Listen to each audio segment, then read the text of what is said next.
যে একটি বিচারিক আদালত মাত্র 2 মাস 22 দিনে একটি হত্যা মামলার অভিযোগ গঠন থেকে রায় পর্যন্ত মাত্র 60টি কর্মদিবসে আমরা রাষ্ট্রপক্ষ এই একটি হত্যা মামলার বিচার প্রার্থীকে বিচার পাইয়ে দিতে সম্মত হয়েছি।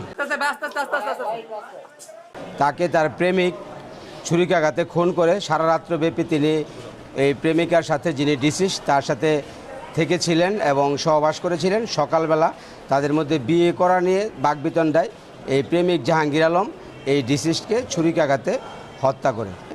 বিচারিক আদালত গত 10/3/2024 তারিখে আসামিকে অভিযোগ করে শোনালে আসামি নিজেকে নির্দোষ দাবি করে পরবর্তীতে মাত্র 7 কার্য দিবসে আমরা 15 জন সাক্ষীর রাষ্ট্রপক্ষ থেকে উপস্থাপন করি এবং আসামি পক্ষ থেকে এই 15 জন সাক্ষীকে জেরা করা হয়।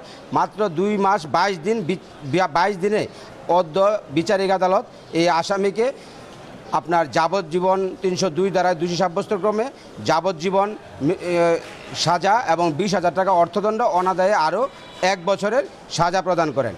আপনাদেরকে আমি জানাচ্ছি এই দ্রুত বিচার এবং বিচার প্রার্থীকে দ্রুত বিচার পাইয়ে দেওয়ার জন্য এটা সারা বাংলাদেশে একটি মেসেজ হতে পারে যে একটি বিচারিক আদালত মাত্র 2 মাস 22 দিনে একটি হত্যা মামলার রায় ঘোষণা করেছে।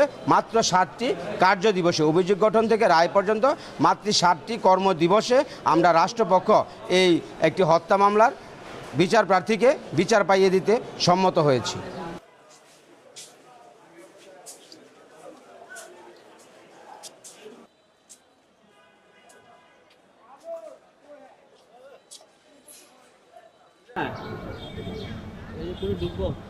বেরিয়ে হয়েছে কেন আসছেন নাকি?